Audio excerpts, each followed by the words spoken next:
আপনাদের সামনে এসে পৌঁছেছেন, তারা আন্দোলন করছেন, তারা এখানে বসে রয়েছেন, তারা প্রতিবাদ জানাচ্ছেন।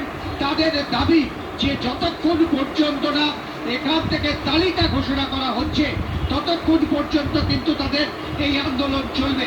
আপনারা মূলত কি দাবি জানাচ্ছেন? এখানে বসে আপনারা কি দাবি জানাচ্ছেন? দাবি যোগ্য অযোগ্য আলাদা করতে হবে, ব্যাস, আর কোনো দাবি নেই।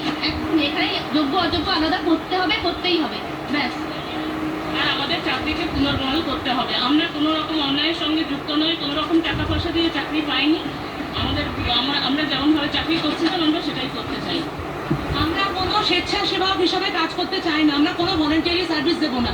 অনেক কষ্ট করে আমরা এই চাকরি পরীক্ষাটা পাশ করেছি।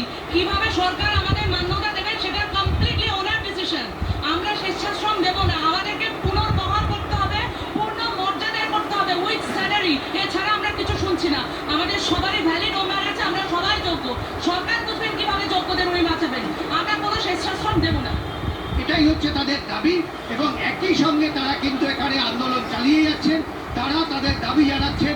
তাদের বক্তব্য যে সরকারের কাছে সমস্ত নথি রয়েছে এবং সরকারকে সেই নথি জমা দিতে হবে, সামনে আনতে হবে এবং তাহলেই একমাত্র।